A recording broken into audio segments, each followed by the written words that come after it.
रखिए। हाँ, अभी वो चीज सोचने की नहीं है कि मेरे को वो चीज नहीं आती, उसमें से सवाल आ गया तो उसमें से आ गया तो ऑब्वियसली छोड़ना है। आप ये सोचो कि जो मुझे आता है उसमें से अगर आया तो गलत नहीं होने दूंगा। This is the attitude that you should need at this time.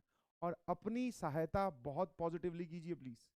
किसी और के भरोसे बैठे मत रहना, और अपने आप को पॉजिटिवली इंक्लाइंड रखना। All is well, all is well, all is well, yes, everything will going to be very well. मेरी इस बात का विश्वास कीजिए और पढ़ते रहिए। जो पुराना आपने पढ़ा है उसको रिवाइज कीजिए टाइम निकालकर। ठीक है, यस, ठीक है, हाँ, वेरी गुड। आज हम बात करने वाले हैं वही जो लास्ट क्लास में हमने स्टार्ट किया, स्टोरी या फिर वर्ड प्रॉब्लम, फिर significance of second order derivative, जिससे हम कॉन्केविटी और पॉइंट ऑफ इन्फ्लेक्शन पे जाते हैं, और उसके आगे की चर्चा करेंगे। चलिए जी, एक मैथमेटिकल मोटिवेशन मैं आपको देना चाह रहा हूं। जिस चैप्टर को आप अभी पढ़ रहे हैं उसमें हम ये वाला ग्राफ बनाते हैं, ध्यान सुनिएगा प्लीज। ठीक है, this is mathematical motivation sir.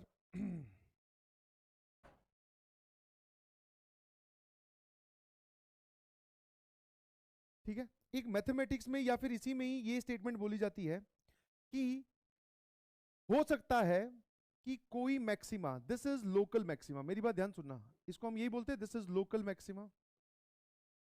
हो सकता है कि जो लोकल मैक्सिमा हो वो उसकी वैल्यू लोकल मिनिमा से भी कम आ रही हो, और ये बात आपको इस ग्राफ में साफ साफ दिखाई दे रही है। ठीक है, हो सकता है जो लोकल मैक्सिमा हो उसकी वैल्यू लोकल मिनिमा से भी कम आए। देखो इसकी वैल्यू आएगी ये और इसकी वैल्यू ये आएगी। दैट मीन्स कि सर लोकल मैक्सिमा जो है वो लोकल मिनिमा से कम हो सकता है। नाउ ये वाली चीज एज इट इज मैच करती है इस कंपटीशन दौर में, इस कंपटीशन एग्जामिनेशन में, कि आप अपना लोकल मैक्सिमा ना अटेन करें, कि आप एक दिन ज्यादा पढ़ाई करें, ये नहीं है जी। स्ट्रेटेजी ये नहीं है कि आज मैंने सर अपना फोड़ दिया, आपने सिर्फ एक दिन पढ़ाई ज्यादा की, बाकी आगे आने वाले दिन फिर आपका ग्राफ डाउन चला गया। तो try to attain absolute maxima.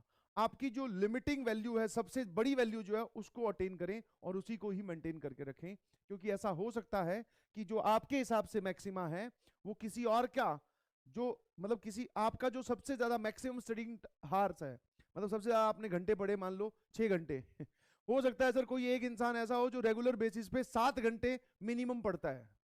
तो समझा, तो आपका लोकल मैक्सिमा उसके लोकल मिनिमा से भी कम है।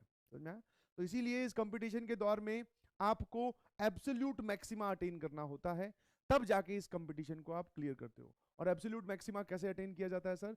हर पल कंसिस्टेंटली अपने आप को समझाते हुए, मोटिवेट रखते हुए पढ़ाई करते जाना है। समझ में आया? यस और नो? हाँ, समझ में आया? तो this is the mathematical motivation related to this chapter. ठीक है, और एक ज्ञान की बात भी समझा दी मैंने कि किसी का लोकल मैक्सिमा हो सकता है किसी के लोकल मिनिमा से कम हो।